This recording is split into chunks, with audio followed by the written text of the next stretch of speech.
I guess you can check now on YouTube. We are, I guess, live. You can see us on IODA events.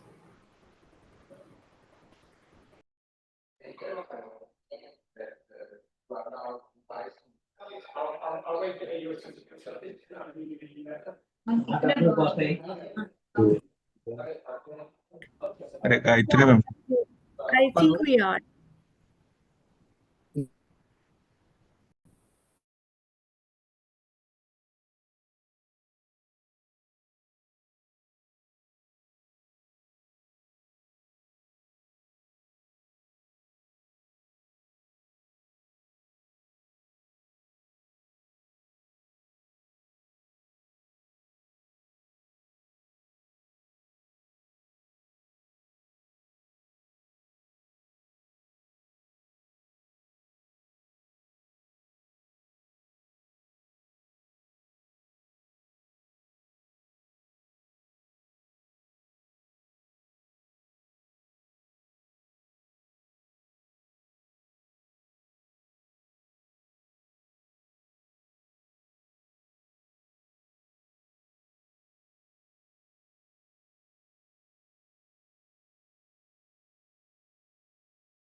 उद्या सुट्टी घ्या, परवाचं सांगते मी.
Hello. Can you hear me? Can you see me? I'm checking with the Yes. technicians. Yeah. You're Hi. audible. You're audible. Thank you so much. Thank you so much for joining us.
Bread खाओगी क्या?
Hello, everyone. Actually, people are still joining, so we will start within the next 5 minutes. Yeah, just please be with us. Yeah, we'll be back soon.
Hello, everyone. I guess I'm audible. Nikhil, I'm fine, right? You are. Yes, Nipan, we can hear Okay, you. cool. Yeah. Thank you. So, yeah, good evening and good afternoon to everyone joining us from across the globe. A very warm welcome to Infinitum 2.0. My name is Debayan. I'm a practicing urban planner, designer, and architect, currently based in Frankfurt. And I'll be your host for Session 1. We are truly delighted to have you with us today as we kick off this exciting journey of dialogue and exchange. This month is a special one for us. It marks the foundation month of the Institute of Urban Designers India, or IUDI. To celebrate this, the global group of IUDI is proud to host the second edition of Infinitum, a two-day international webinar. The first edition of Infinitum was launched during the COVID-19 pandemic, a time of deep uncertainty where urbanists from across the globe came together to reflect on the evolving role of urban design. Now, 5 years later, as the world continues to face challenges from pandemics and wars to socio-political and economical shifts, we felt the need to reconnect.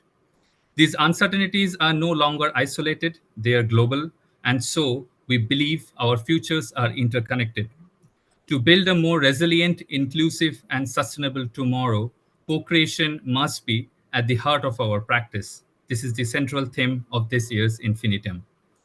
Over the next 2 days, we will explore this theme through 4 curated sessions structured around 3 key pillars: connect, create, and catalyze. We hope you will stay with us throughout and engage in meaningful dialogue with our incredible speakers and panelists. Before we dive into session 1, I would like to invite Ms. Pallavi Kulkarni, our Honorable President of IUDI, to share a few words about the Institute and its recent activities. Pallavi, the floor is yours. Thank you, Debayan. I hope I'm audible. Yes, you are. Okay. Good evening, everyone. Uh, uh, Thank you for joining us from different parts of the world. And my name is Pallavi Kulkarni. Currently, I am the president of the Institute of Urban Designers India. And I warmly welcome each one of you to be here participating in this session. I welcome all IUDI past presidents who are around here joined us, IUDI National Council members, IUDI members in India, IUDI members out of India, and all the urban design enthusiasts, development practitioners, and people from different professional categories. You may not also be engaged in urban practice. You may be engaged in some other practice and you're here out of curiosity. You could be in any space. I welcome all of you and join us in this conversation for next 2 days. To give everyone a bit of sense of the Institute, Debayan said that this event is being organized on occasion of the IUDI Foundation Day. IUDI was founded in the year 2007 on the 1st of June, and it's been over 18 years that we are around. We are primarily in India. We have about 13 chapters and centers, over 700 members. We have around 6 institutional members who are essentially the academia based in India who deliver urban design programs. Our members are people who practice urban design or development practice of any other kind. And IUDI is a member-driven organization. All the members who are, involved in running the institute are honorary members, and they manage their practices and come here and contribute to the institutional activities. So, just want to acknowledge the efforts of all the members of the institute and essentially people who have been part of hosting and organizing this event. So besides these 13 chapters and centers in India, we have a global group that operates out of India, which is a group of people, our members who are based out of India, but are passionate about the Institute and urban design practice both. And I'm happy that this event is completely taken up by them. They have conceived it through their ideas. And the whole idea of having them conceive it is that they bring the flavor of international practice, international lessons learned, uh, on this floor of discussion, and we all get benefited out of it. Uh, so I am also aware that among the speakers in next 2 days, there is a good blend of speakers from India and out of India, so that we have a rich dialogue that can be taken forward to our studios and practices and the work that we all do. So I am looking forward to these 2 days. This infinitum, as he said, was conceived in the pandemic, and we plan to continue this as an event hosted by Global Group every year. Besides the infinitum, a lot of you would have attended our other events.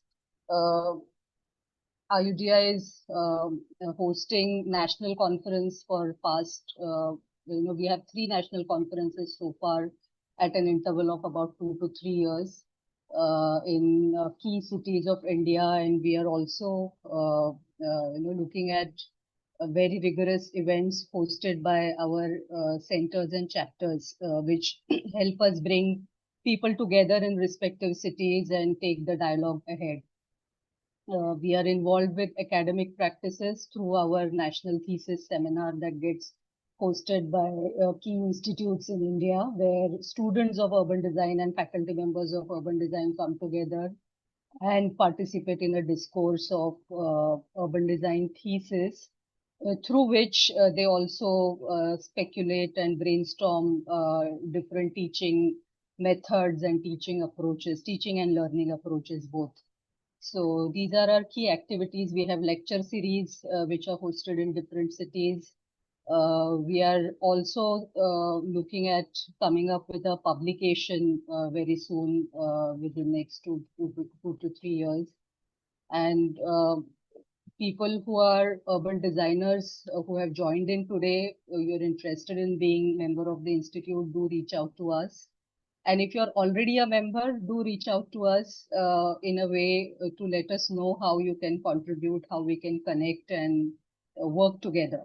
So welcome everyone once again. And I hand it over back to Debayan to take it ahead. Thank you.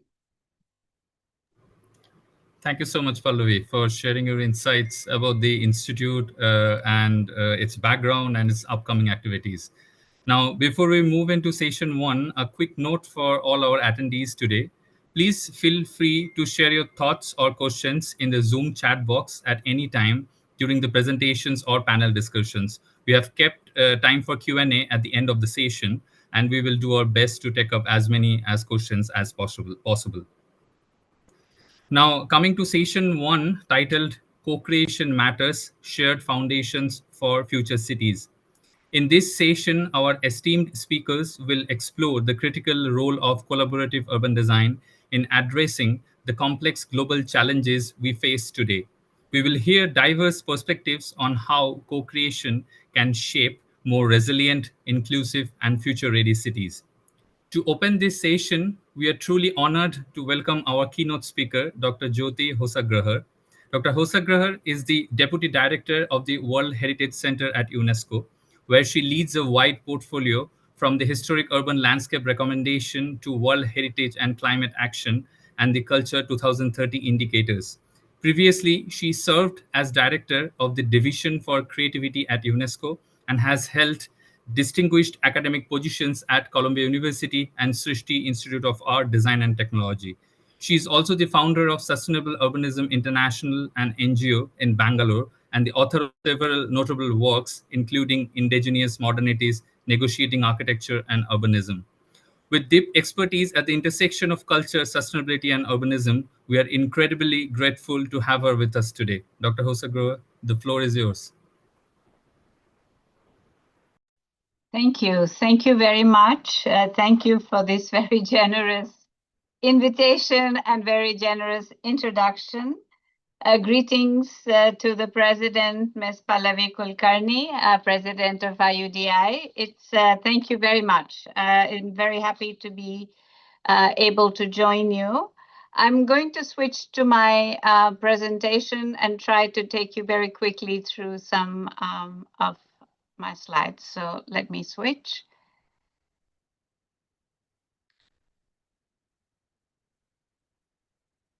Okay, so you should be able to see my slides. So you're seeing them? Yes. Yes. Okay, excellent. So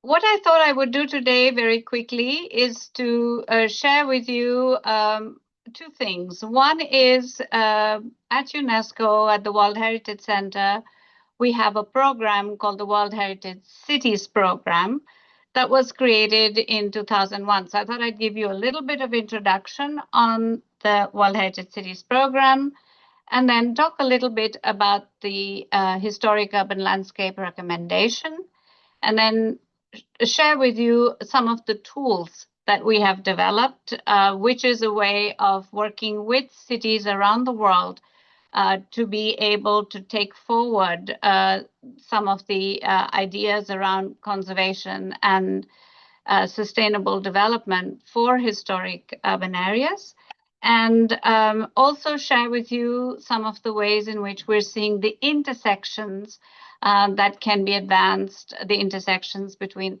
heritage management and sustainable development, climate resilience. So the World Heritage Cities Program is one of the 6 thematic programs that is managed and approved by the World Heritage Committee, and it's monitored by it. And the primary idea is to be able to support states parties in being able, states parties of the World Heritage Convention, in being able to manage their urban heritage. And it's also responsible for being able to implement the 2011 recommendation, which forms the basis of it. And for this, I might add that there is almost 300 plus cities, I would say 330 cities today, that are part of the World Heritage Cities Program. These are thematic, it's a thematic program, so they're not inscribed necessarily for only for their urban values, but they are either they are living cities, and they are very much, it's part of a city or an entire settlement, which means that they have to be able to find ways of integrating everyday lives, jobs, work, play with heritage management. And this is a real challenge. So this is what we focus on with the program. So the Historic Urban Landscape recommendation is a recommendation. So we have conventions and then we have recommendations. But 196 states parties, all the member states of UNESCO, unanimously adopted this convention, this recommendation, which is aimed at the integration of integrating heritage conservation considerations into urban development in the framework of sustainable development and climate resilience. So the idea of urban heritage in this context, the historic urban landscape, is not just buildings, but it takes the idea of going from buildings to entire landscapes, which are cultural landscapes, that includes the built heritage, the spaces between the natural features, water, the forest, the trees, the public spaces, as well as the wider setting of the cities, which gives the context, which could be a river valley, or it could be a basin, a river basin, whatever it is. It could be the natural context, but it could also be the relationship to other settlements or to the agricultural area and practices around. So it's looking at a wider set of relationships around understanding the urban area. And it includes also local communities and their intangible practices, the intangible cultural heritage of those that are associated with it. So it could include the crafts, so the performing arts, the processions, etc. I'm going to take you through a very quick film. I hope it plays and you can hear.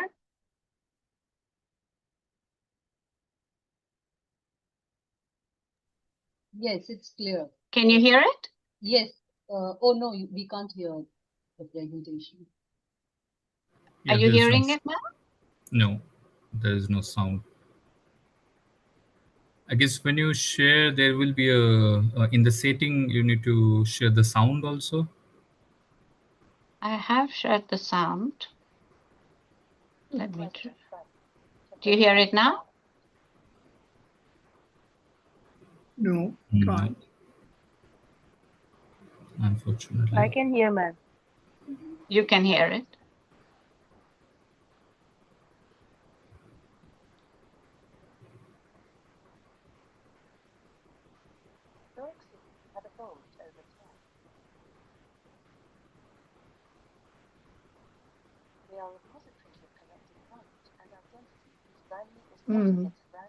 Let me see. Okay, I'm just going to go to the next because if you can't hear, can everybody hear? Everybody was not being able to hear, I think, so there's Yeah, no in the point. end, there was a sound which was very like, yeah, I don't know, far, like it was not very clear. Well, we'll So, see. If possible, I will go sure. back to the film and show it again in YouTube. It might be easier.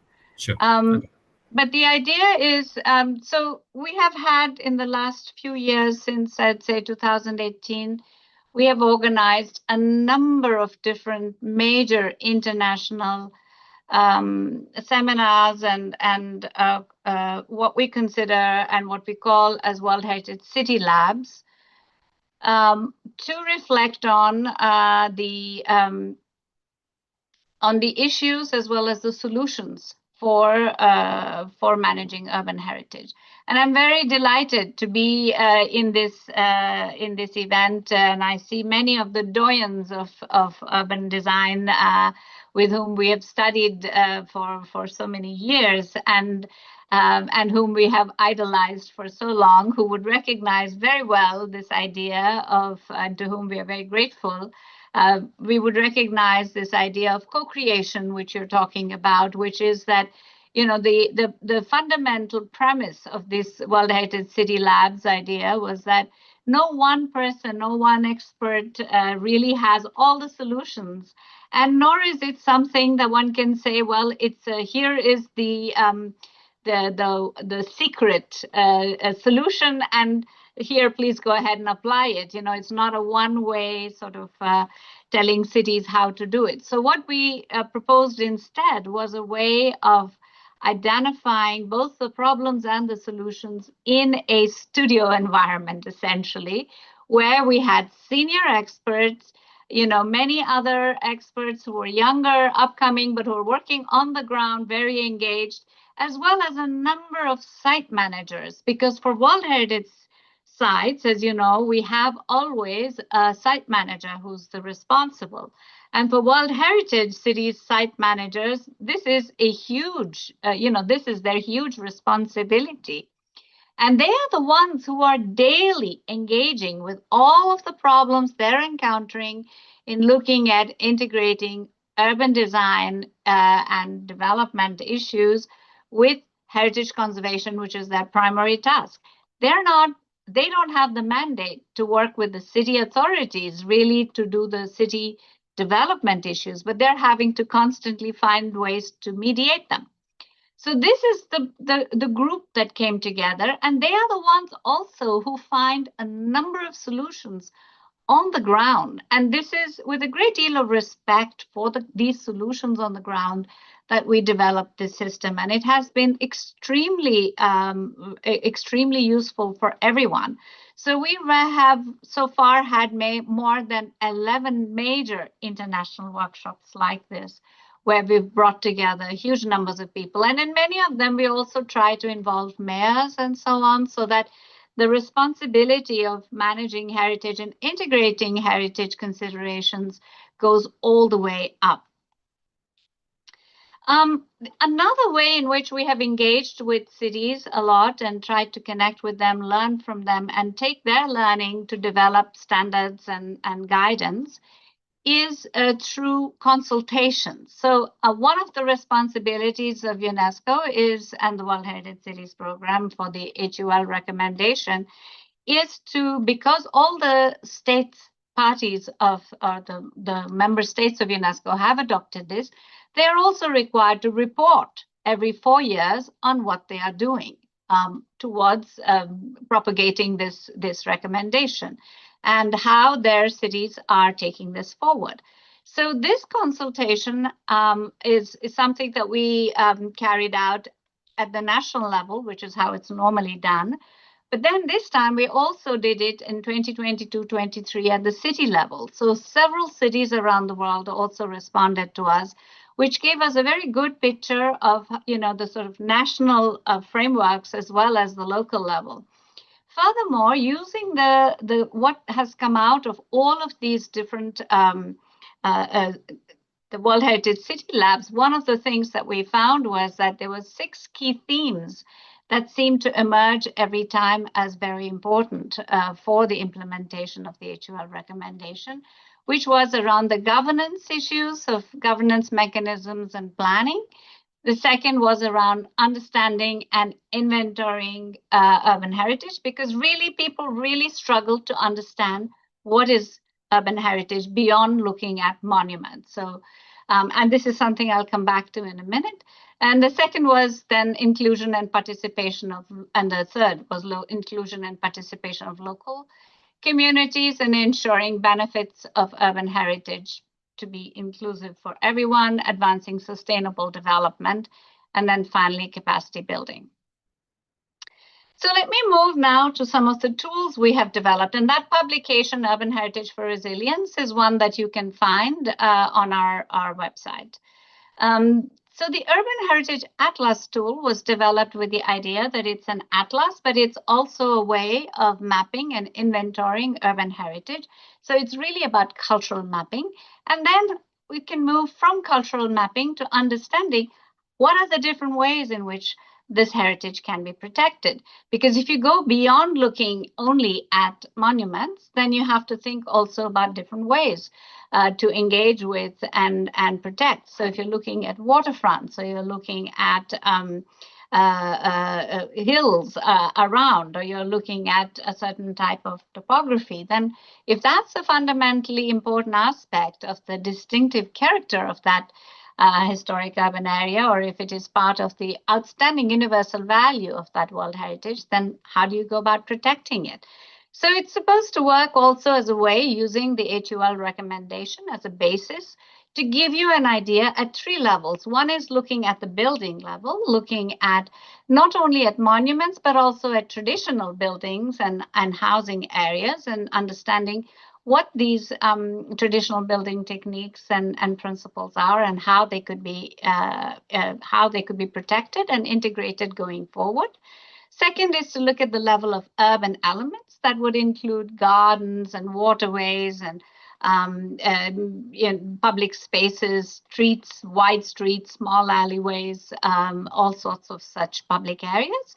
And then the third is the wider context, which would include the natural setting as well as the connections to other urban areas, etc.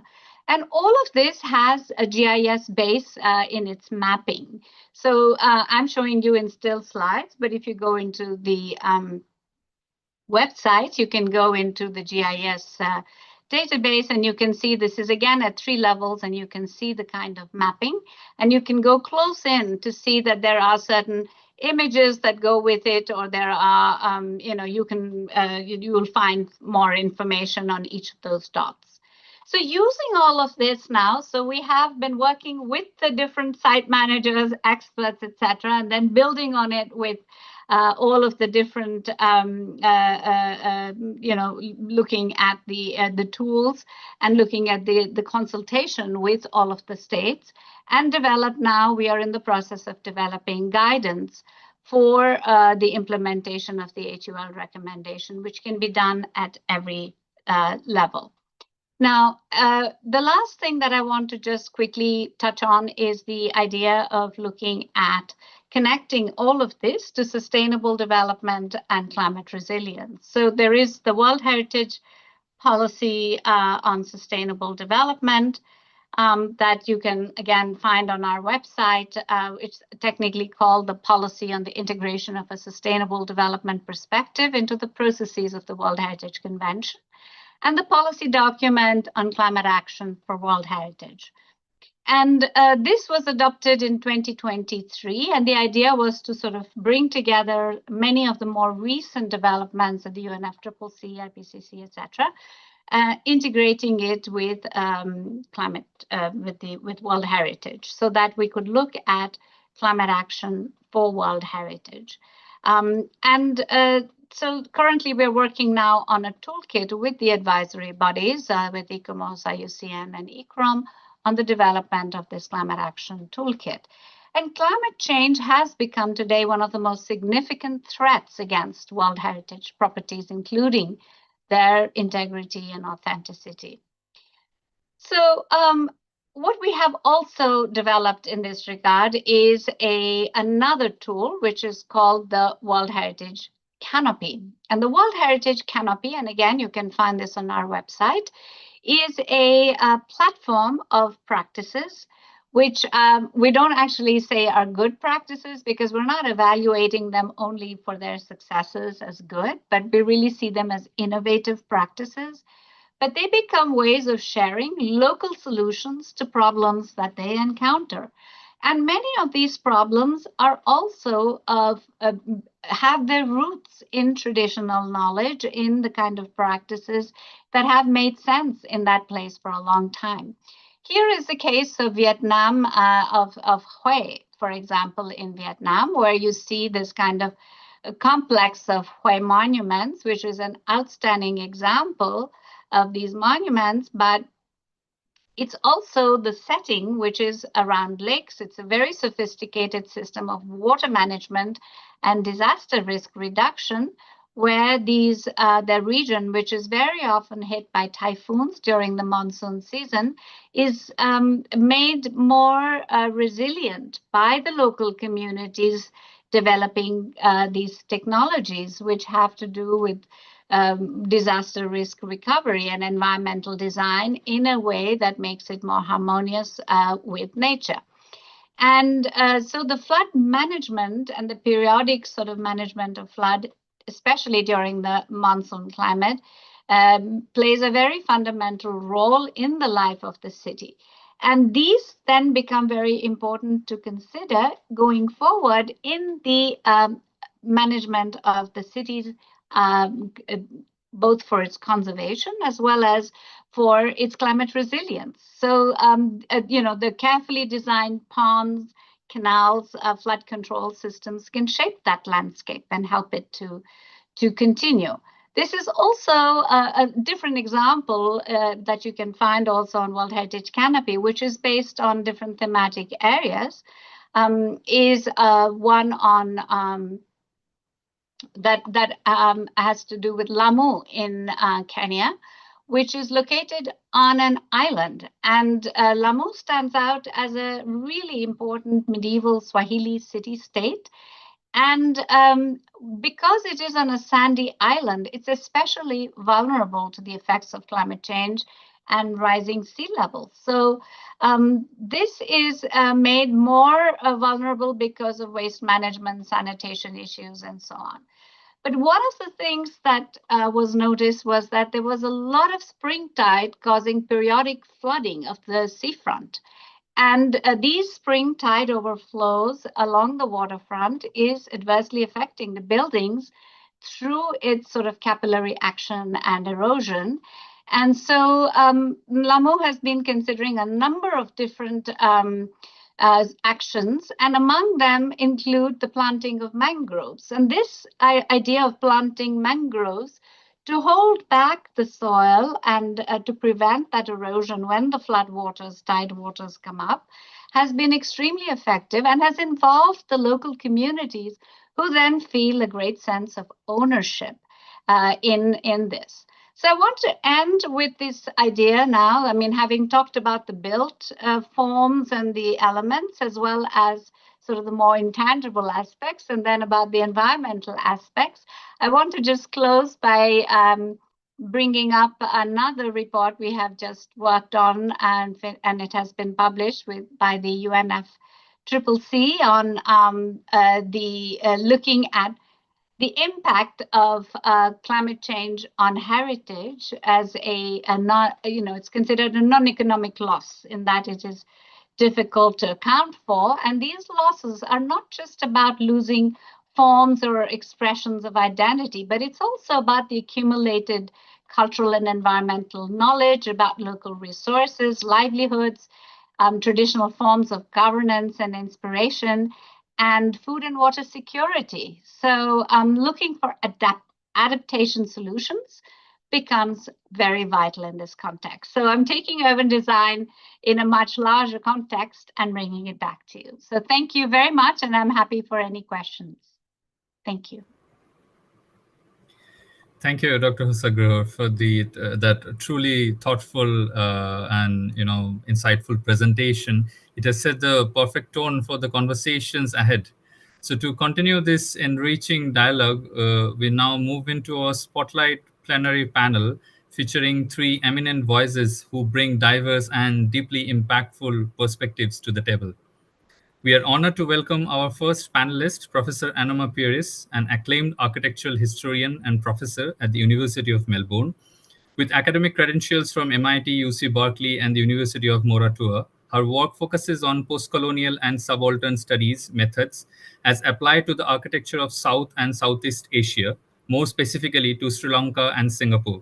She has published widely on issues of nationalism, citizenship, and sovereignty as viewed through the lens of architecture, with a specialist interest in penal architecture from the colonial period to the Pacific War.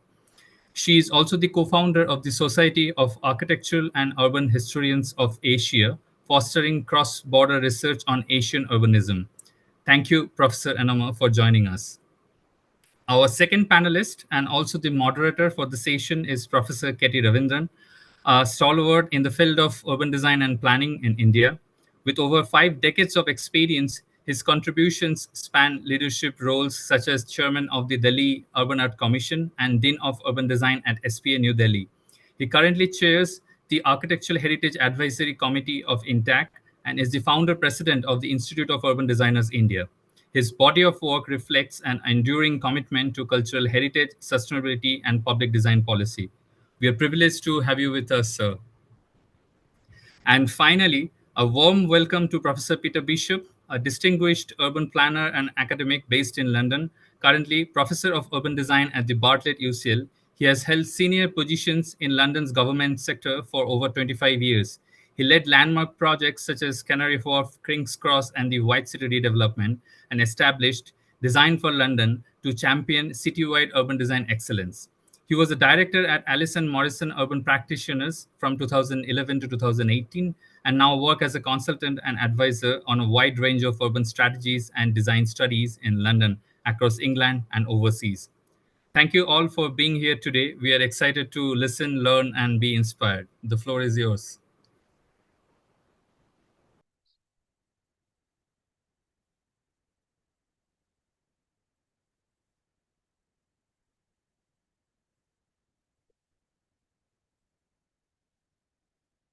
So, as moderator, should I start the discussion then? Yeah, I think so, sir. Yeah. Right. Thank you, Debayan, for inviting me to join this extremely interesting group. We had an opportunity to meet each other and discuss yesterday, and I must confess that I met both these participants for the first time. But in a discussion which lasted about 1 hour, I did discover that we all come from the same breed. We come from the same stable in some way, even though with variations in our genetic components, but we are basically ideologically driven by similar impulses. That was very interesting to see. Now, the topic that you have chosen is, I think it's a fabulous topic. And the manner in which you have outlined the three key aspects of connect, create, and catalyze literally describes the different roles which an urban designer could play in any large-scale project. So that way, they are really key pointers to the type of roles that we could play. And of course, the theme is co-creation of cities, which also means that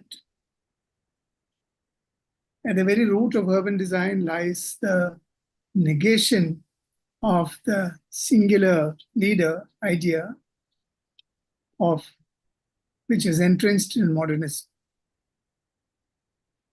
So urban design, in fact, is a form of protest against the modernist mode of development. This is open for discussion. This is just my opinion. I'm mouthing my opinion here so that it can be picked up by the speakers or audience if they need to. But the idea that a singular person could design an entire settlement, or there is one mastermind who can, kind of single-handedly conceptualize, conceive, and mobilize a whole city in motion, that whole idea is challenged by the very idea of urban design. And I think co-creation is the right word to describe how that challenge is mobilized against the singularity that is entrenched in modernism.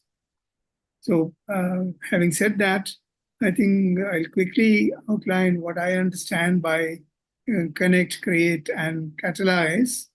For me, primarily connect is about people.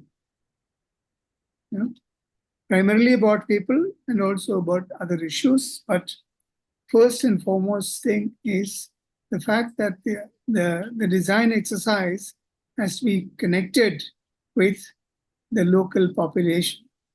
I think that is a key intent that's expressed through the idea of connect. And then we have the nature, landform, nature, or whatever is available as natural settings of a particular condition, which is an equally important ingredient in determining what kind of urban design move is possible.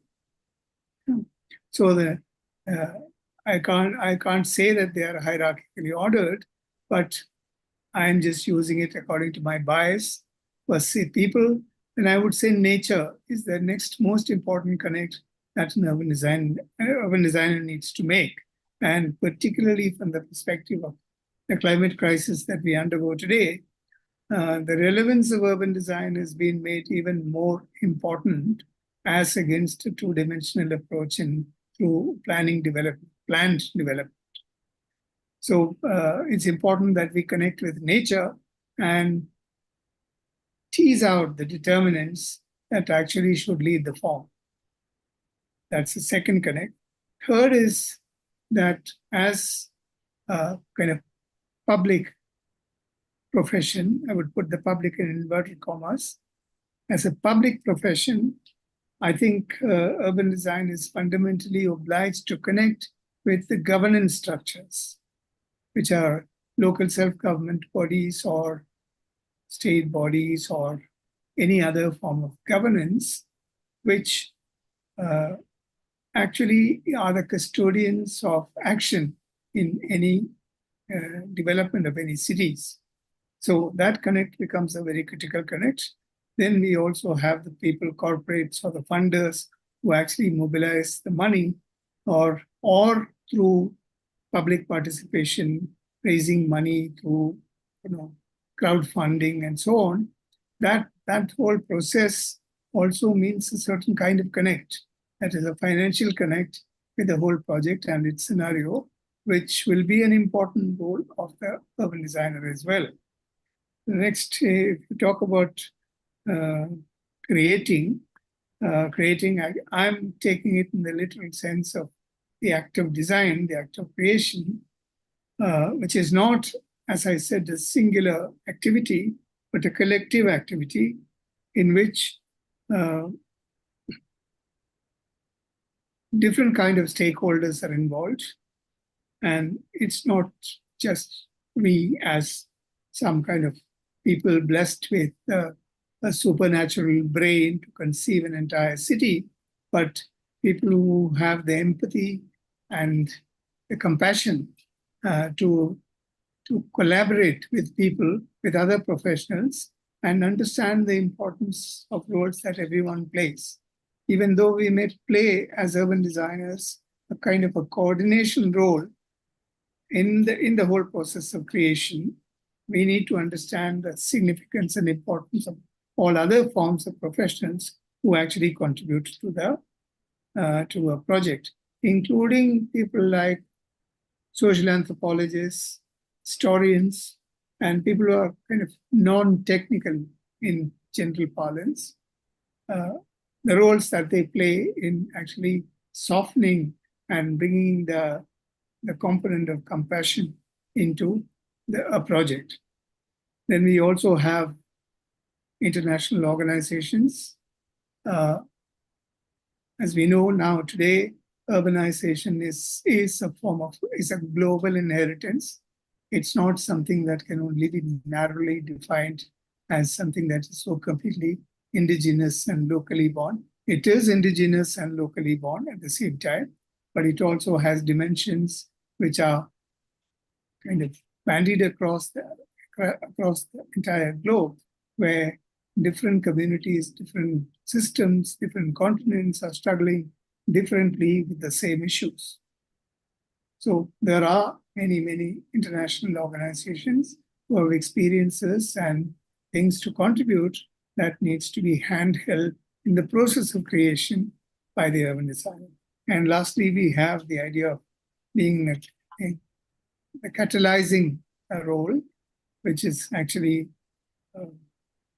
in earlier parlance, which we call the catalytic role, in which we have many, many different stakeholders in an urban scenario, and every one of them having different processes through which they approach the problem at hand. So when you have a collaborative framework, you will find multiple approaches, multiple directions and processes through which different stakeholders will drive a project. So the catalyzing role that we play is to ensure that they are all actually finally ending up in public benefit.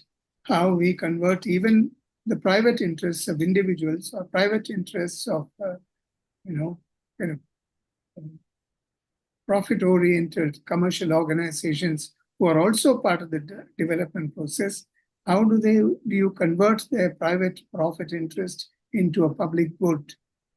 That is the role that the urban designer plays as a catalyzing agent. So, and besides this, we also have different kind of funds that come in, pressures that will try to increase the commercial component of the project so that cost recovery can be built in. No harm in having cost recovery, no harm in commercialized approaches, but one has to ensure that public interest is protected at the end of it. I think that becomes the primary role when it comes to funding also for the urban designer. Along with this, we also have to play the catalytic role of, in fact, allowing different disciplines to converge on public good through the project. So I think these three kind of titles that you've identified for describing the role of the urban designer is extremely apt, and it points out to the complex network of activities which an urban designer needs to be involved in co-creating a city in contemporary context. So thank you. I'll stop with that. I'll invite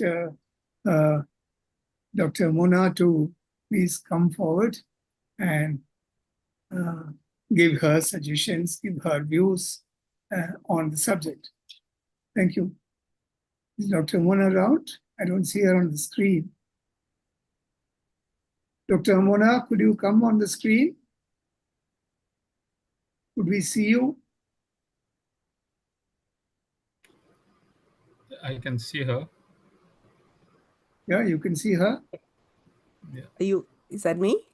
Yeah. Yes. Yeah. Yes. Okay. Right. Can you hear me? Yeah. Thank you.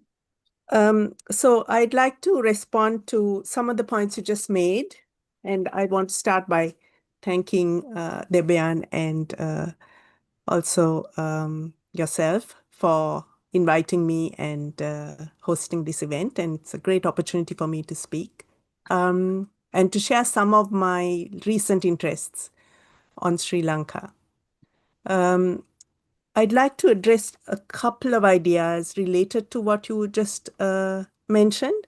So I think creation, but co-creation is something that I'm interested in. The idea of the public good, which is very important. And I'm going to move towards the right to the city, which is an idea that, of course, has been talked about a lot. But the actual example that I want to look at is the 2022 protests in the city of Colombo, Sri Lanka. So in 2022, from around March to November, there was a public protest which mobilized an incredible amount of support from all walks of the society. And it was an urban occupation. What was interesting about this occupation was that it took place as a tented encampment on a site in front of the presidential secretariat and on the grounds of the Shangri-La Hotel, right in front of the grounds, which was the former area in which the military headquarters had been right through the Civil War. So it was a very politically significant location. It was at the entrance to the Central Business District. But when you look at images of the protest, what you see, if you look at the photographs of the protest, what you see on the one hand, in the far distance, is the new SEZ, the Special Economic Zone that has been created, the port city of Colombo. And that is basically an enormous site that is reclaimed from the ocean and is basically an exclusive site because it's for foreign investment and it's for capital. And the size of this site dwarfs whatever we understand to be the colonial historic city of Colombo. Now, Colombo is a colonial city which has a history of around 400 years because that was the length of colonization in Sri Lanka. So it's very different from India in the sense that the Portuguese, the Dutch, and the British all had their footprint on that piece of property. The colonial city is designed as a city of segregation, of exclusivity, and defense. So the way it is designed is also about fortification, about the presence of the military, and the military was located in that site, right at the entrance to the city. The barracks of the military were in the prominent places where now, where during the Civil War, it made it very convenient to completely securitize the city. And after the war, these sites were then opened up for foreign investment and multinational hotels. And the points that I want to make is, first, there are these three images that come to mind.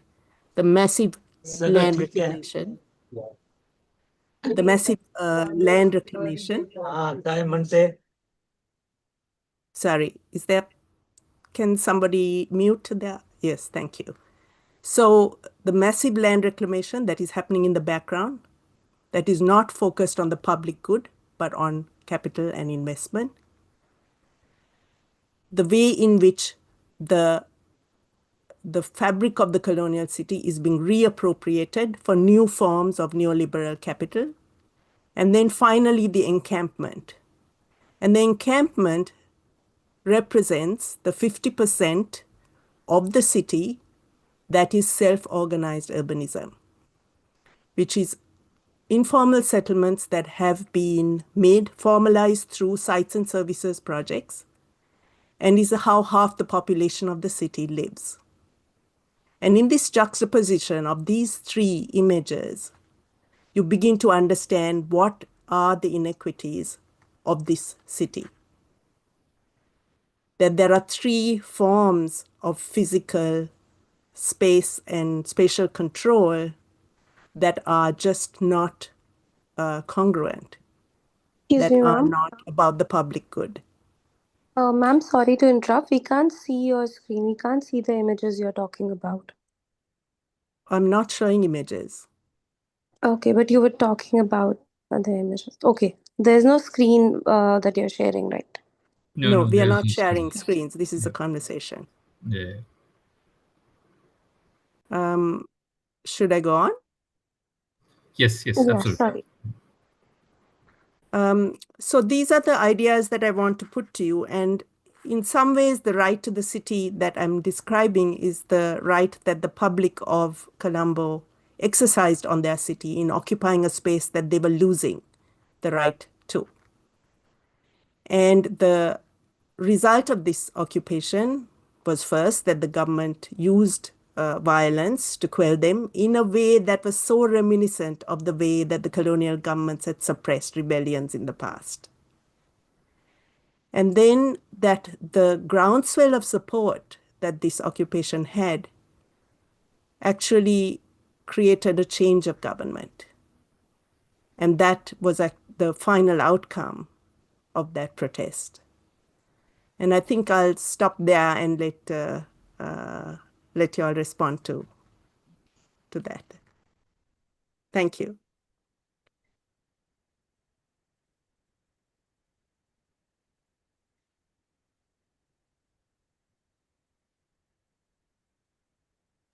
So now, shall we invite Mr. Peter Bishop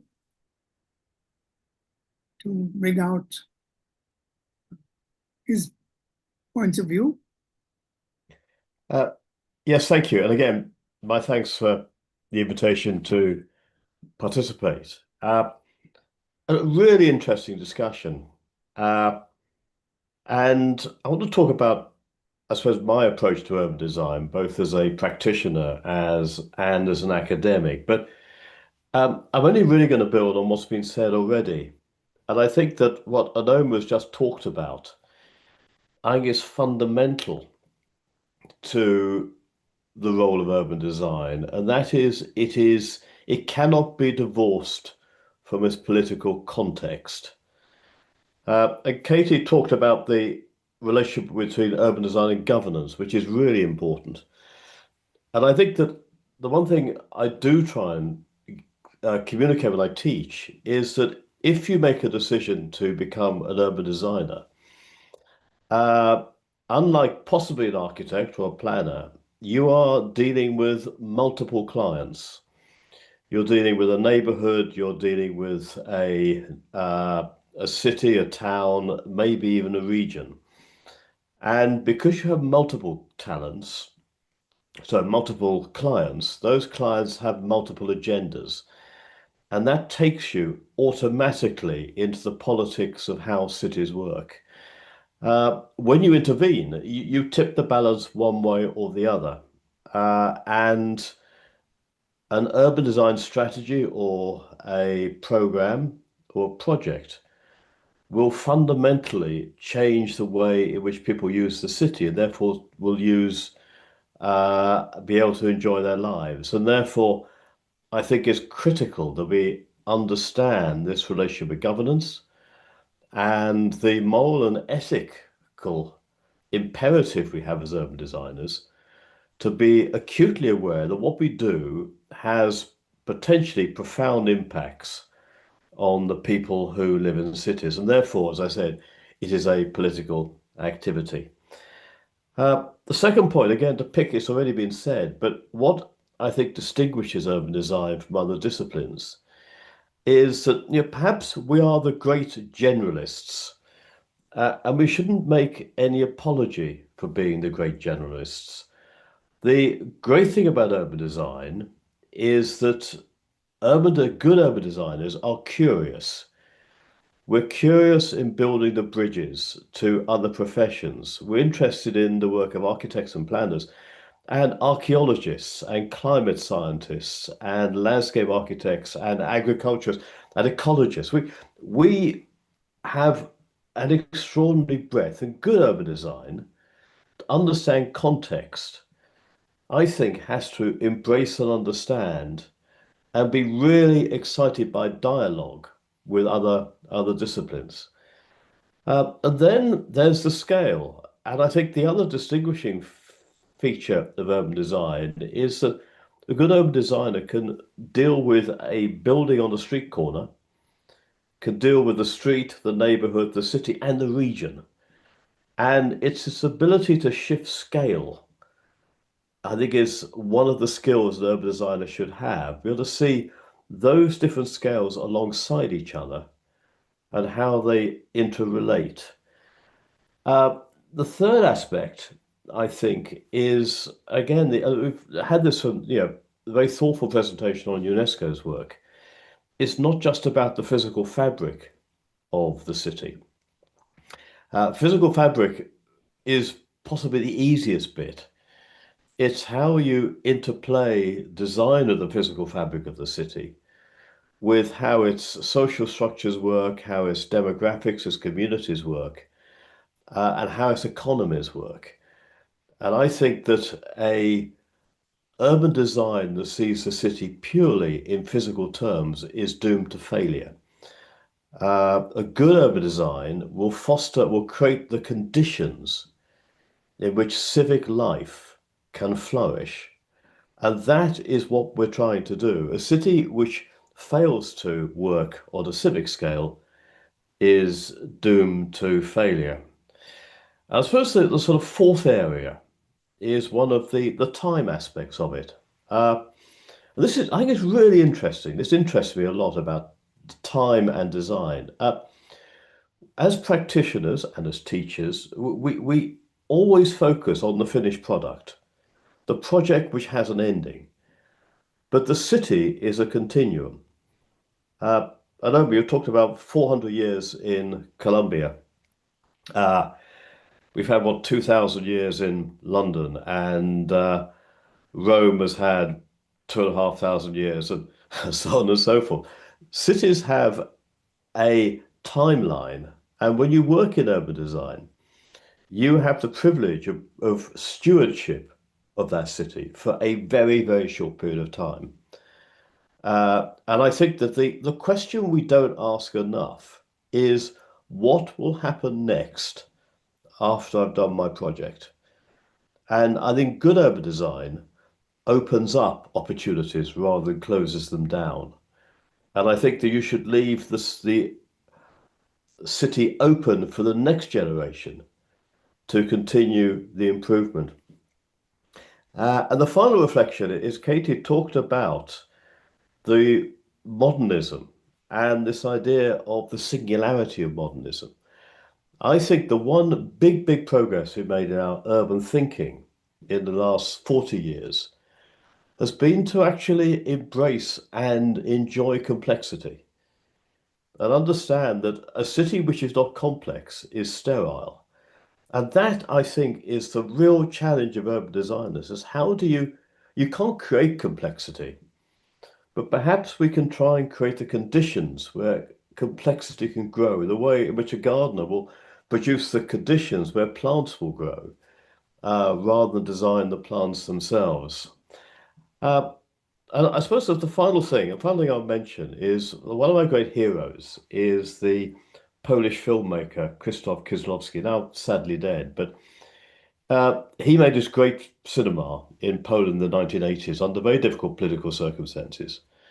And Kieślowski once said, beware of people who know the answers. People who know the answers cause the greatest pain. And I think that's the kind of message I try and send all of my students. Understand the questions, but don't start with the answers. I'll finish there. But again, I look forward to a wider discussion and people joining in.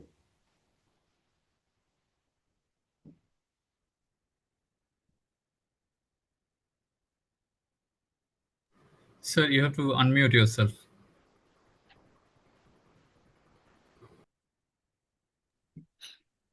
Thank you, Mr. Bishop, and thank you, Dr. Anoma, for both the viewpoints that you brought in. As I understand it, I think Dr.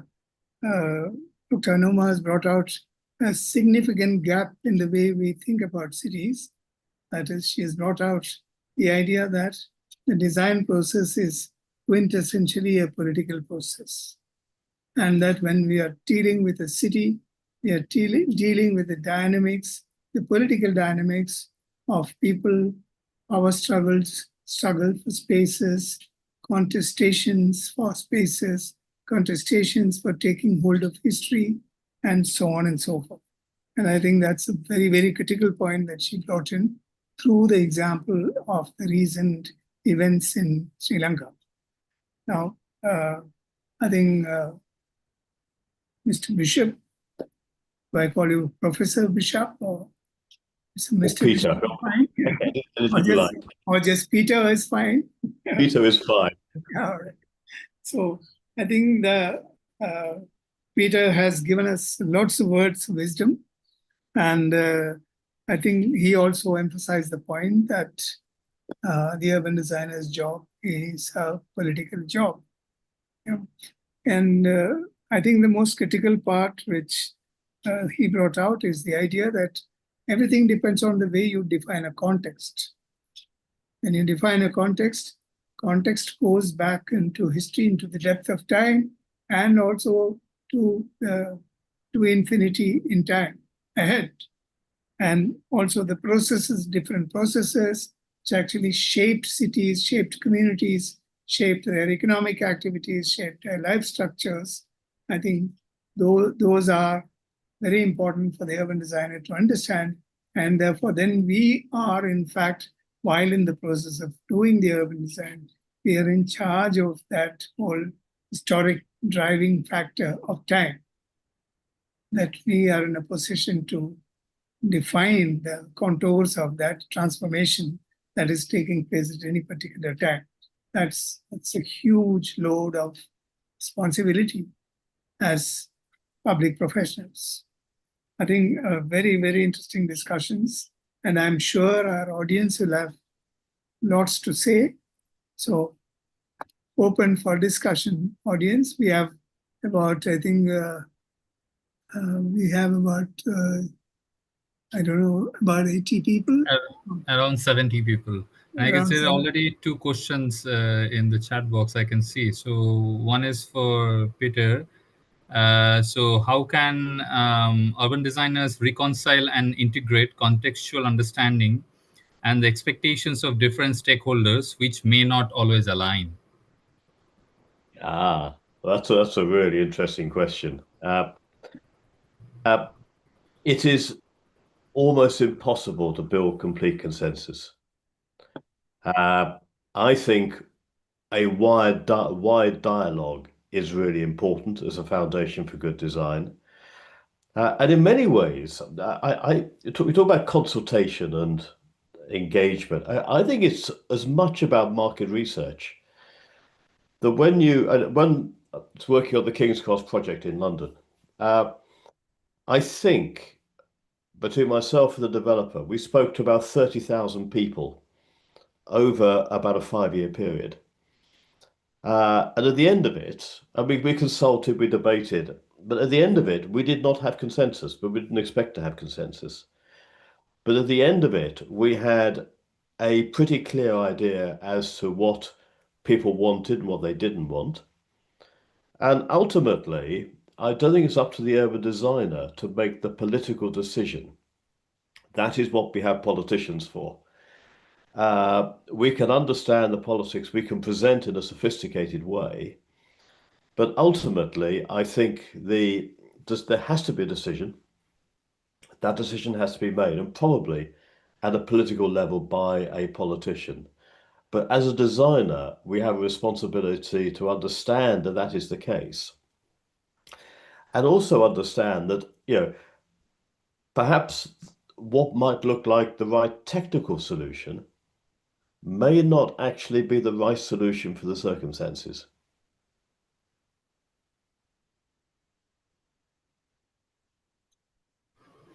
So thank you, Peter. Part, does it answer your question, or you want to know something more? I think it'll be nice to see the face of the person who asked the question. Yeah, exactly. That is possible. Yeah. Is that possible? Part, you can say hi, maybe, if possible, if you can show your face. Thank you, Peter. And thank you. Yes, it answers, but again, it raises a lot of questions.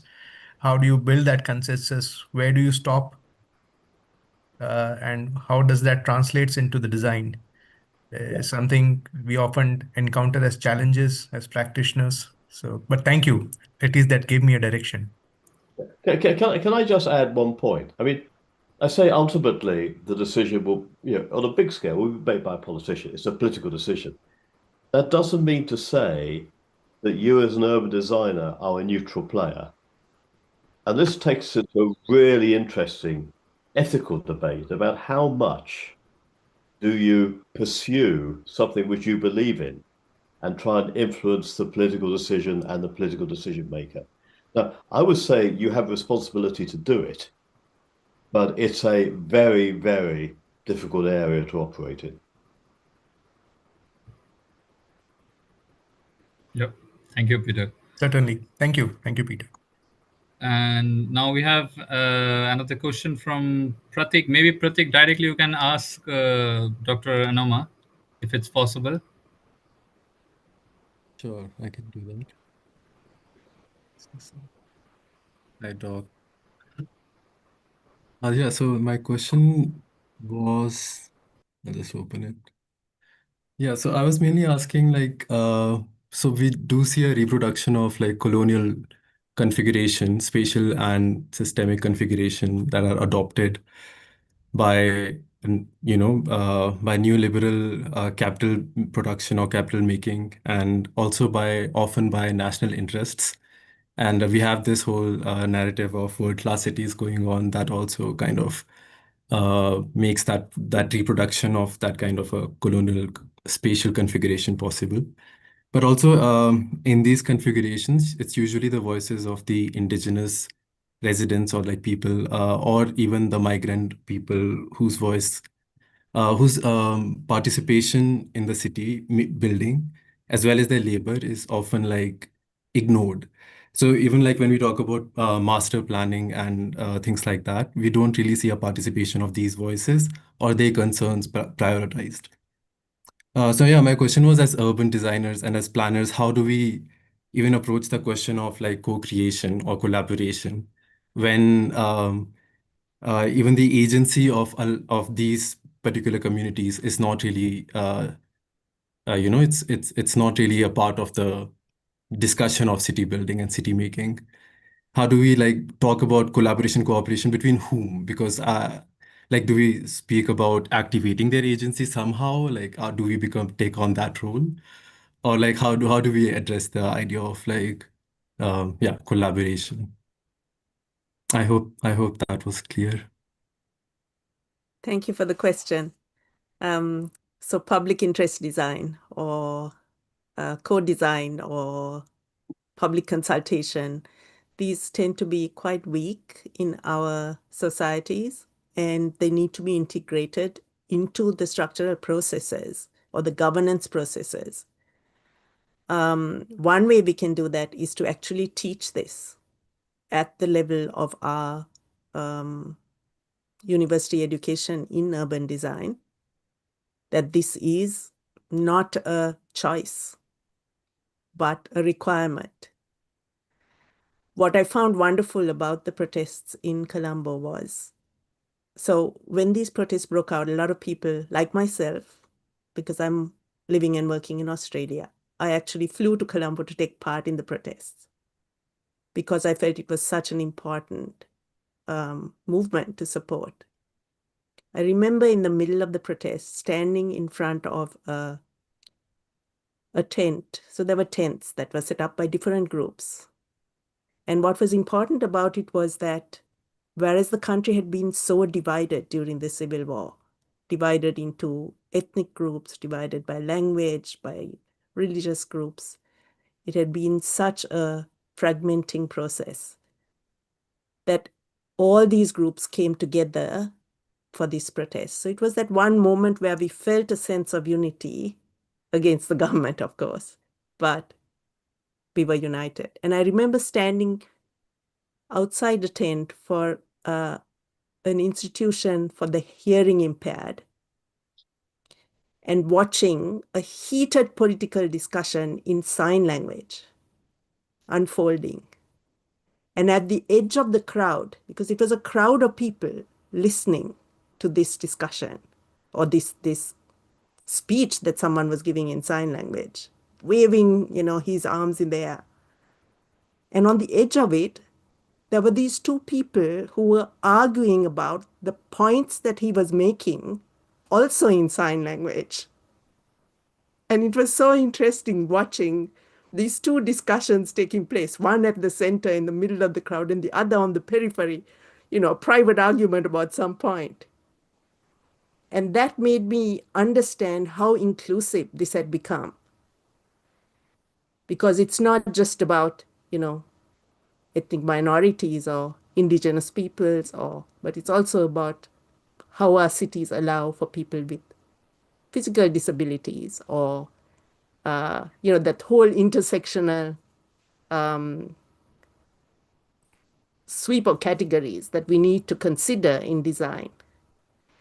But I'm describing a movement that allowed for collaboration and consultation. I'm going to turn to Professor Ravindran to answer your question of whether urban designers have that agency within the systems of governance that they are operating in, say, for instance, the Indian context.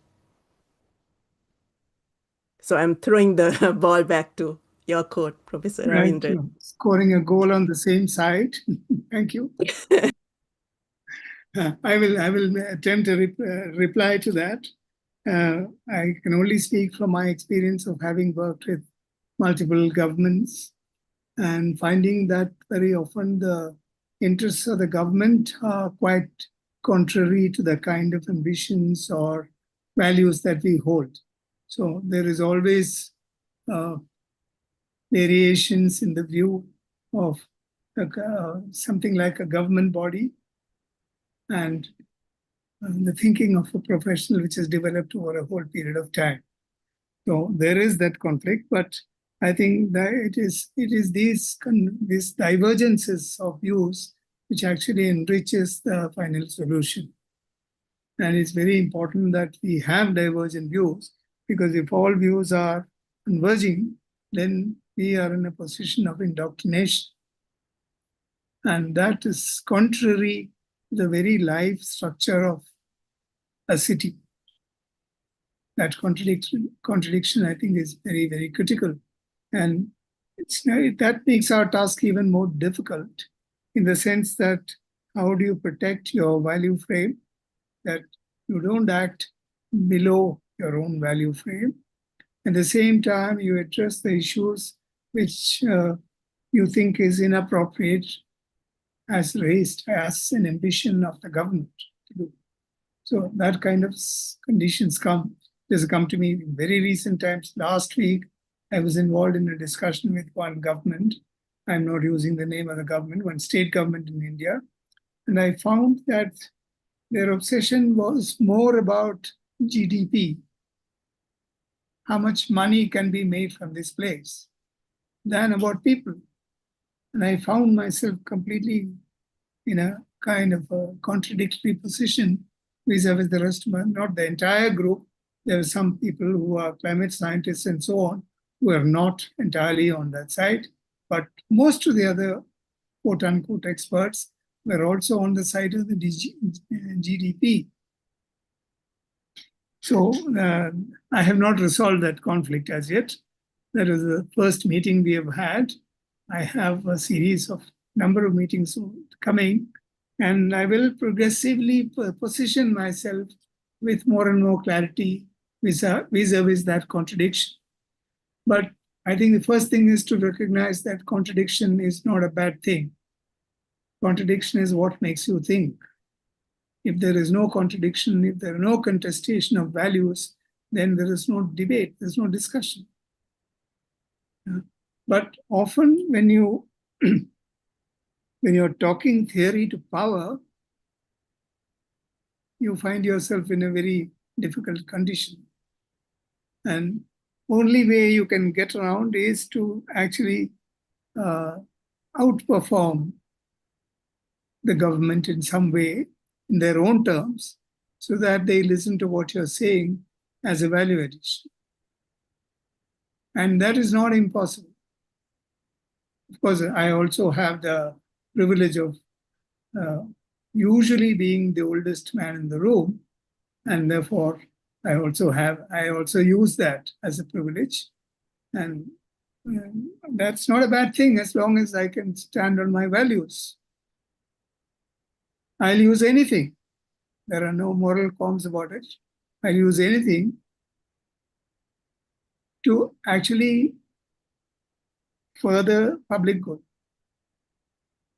And I know this is not really an answer, but it's one way of dealing with a contradictory situation, is to allow the situation to grow into you. You become vulnerable enough to accept and grow into that situation. Then through your action, some solutions will emerge. Very often, you'll also have to provide a design solution which actually grows into that solution, into that non-design solution. So it is a complex process, and I don't think there are formulae that we can advance. I don't think there are formulae that you can apply, that it can be done like this or like this or like that. It needs to be understood as a context, and that you have to be vulnerable as a discussant to opening up into that context and allowing it to grow into an answer through your own psyche. I think there is no other way to deal with this kind of situations. And I have had the opportunity to work with 4 or 5 governments in India very actively and very consequentially. And very often the situation that you're talking about is always in place. They don't care about the people. Very often they don't care about. It's not the case with every government.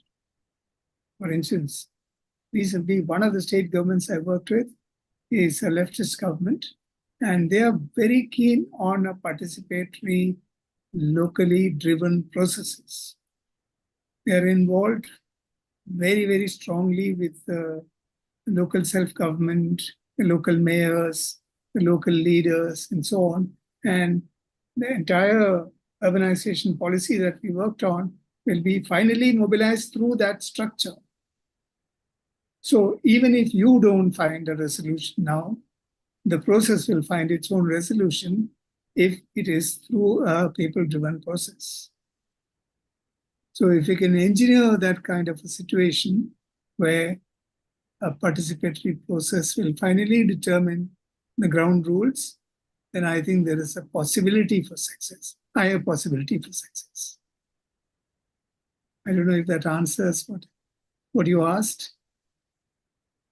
Noma, you also have Yeah, I to. think we need to, how can we say? We need to change the mindset of the generation that we are educating so that they will demand it. It's Yeah. really if they demand it that it will take place. Absolutely.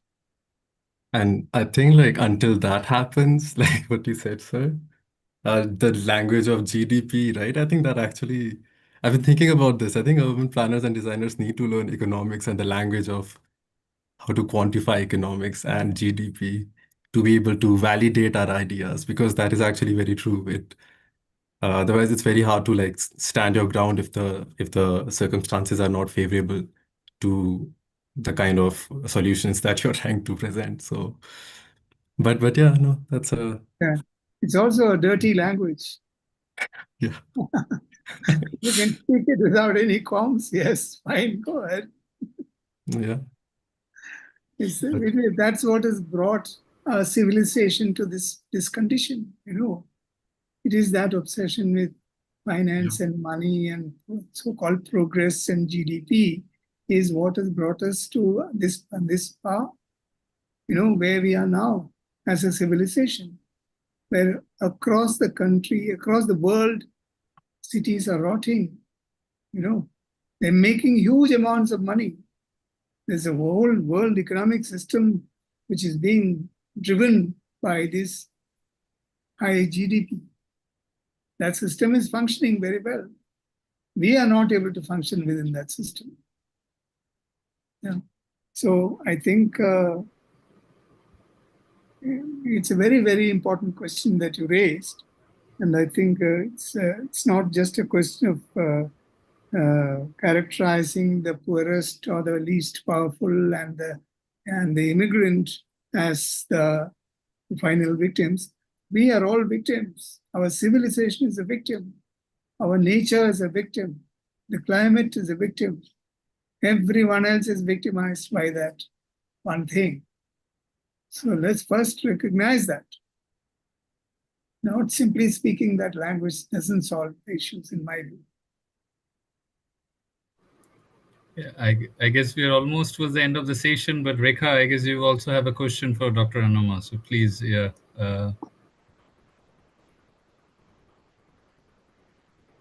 I guess you need to unmute yourself.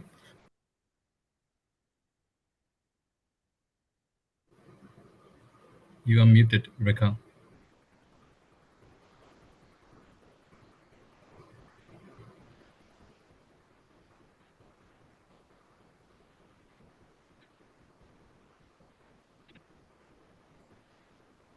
I can read the Yeah, question.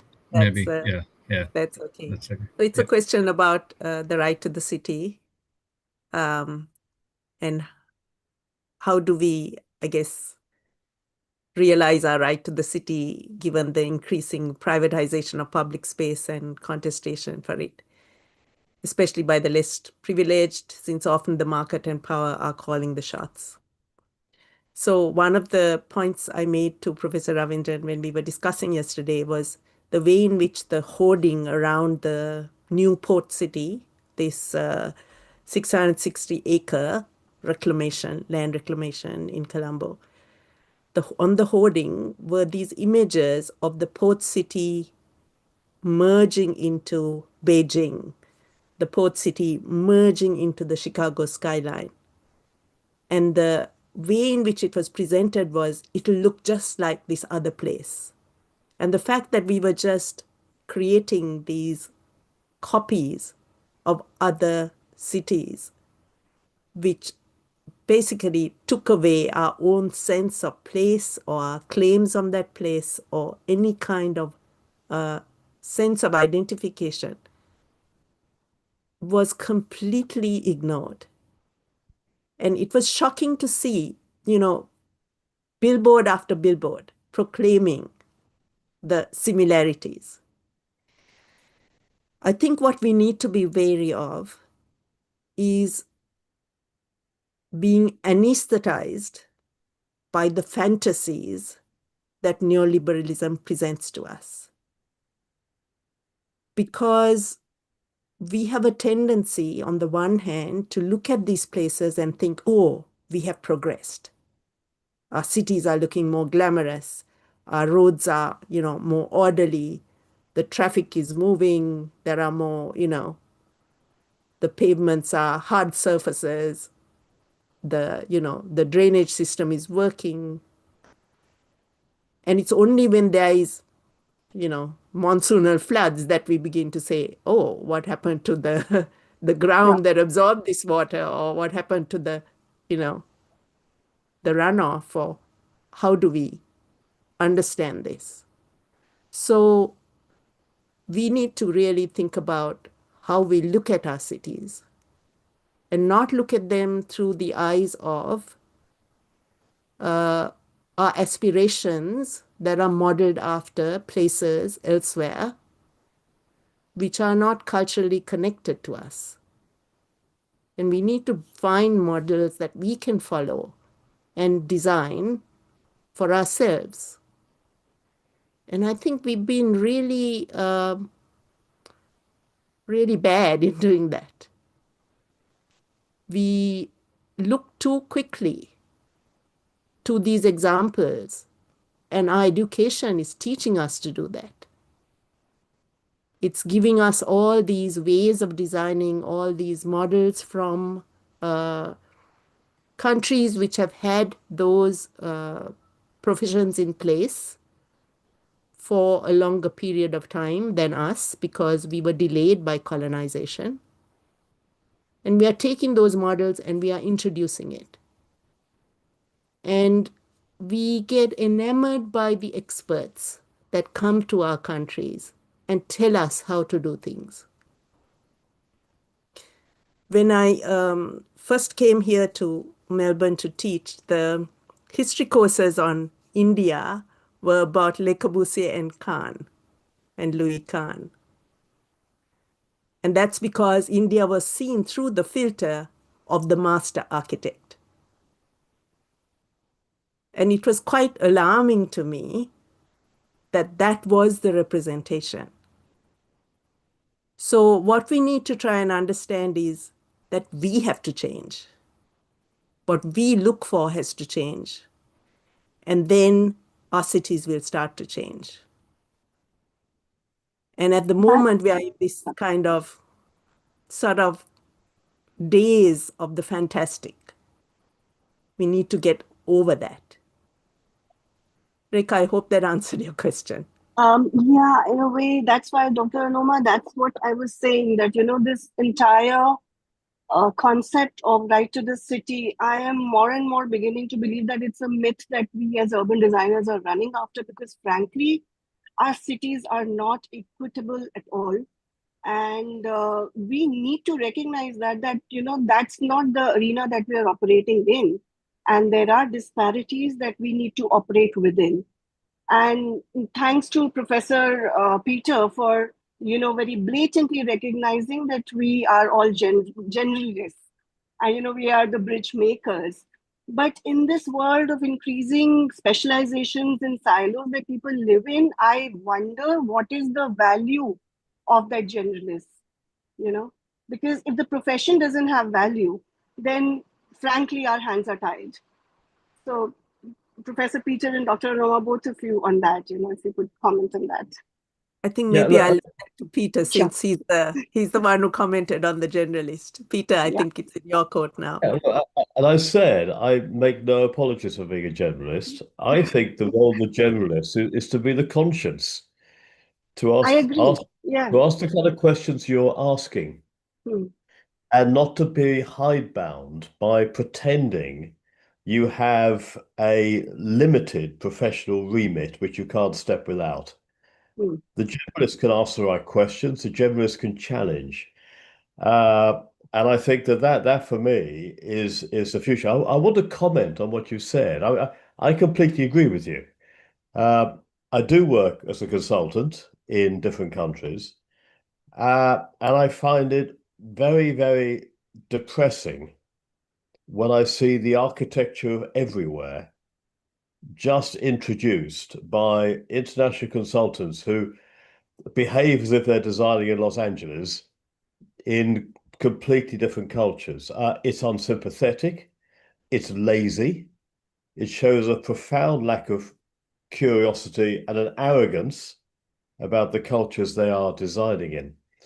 And actually, design is a bespoke exercise. I get very angry with my students who said, oh, this is like the High Line. The High Line in New York is wonderful, but let's keep it in New York. It doesn't work in Delhi. It doesn't work in Paris. And this lazy transposition of solutions is something to be challenged. And the final point, I would extend what you've said actually and say one of the big problems is not just architectural solutions, but the way that a universal culture is being transposed onto our cities. I travel less and less now in the world because I'm tired of going to different cities and finding the same city every time, not just the same buildings, but the same food, the same restaurants, the same entertainment. And I think the real challenge we're facing is how do we preserve that unique, the intangible quality of our cultures, which is not the kind of the big stuff, it's the small details about how people live their lives. They give our great cities that very, very strange peculiarity that make them great. That I think is the challenge we're facing. Do that. Thank you. Thank you, Dr. I guess our time is up, so I will thank you, Professor Anoma, Professor Ravindran, and Professor Bishop for taking us through such a powerful, critical, and thought-provoking discussion. But however, this is just the beginning. Our dialogue on co-creation continues over the next 3 sessions. So session 2 will begin in the next half an hour, starting from 8 p.m. Indian time, and will be hosted by my co-host Nikhil Shah. So let's take a short break, stretch a little, and we will see you very soon. And we dive deeper into the next part of Infinitum 2.0. Thank you once again to all of our speakers and participants for making this a truly enriching start. Thank you. Thank you. It's been a pleasure.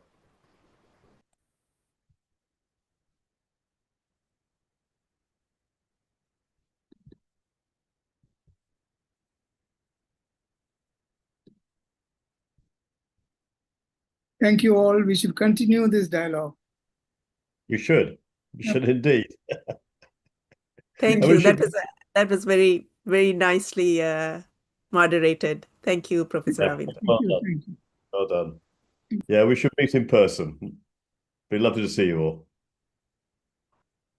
I can leave you. Bye. Bye.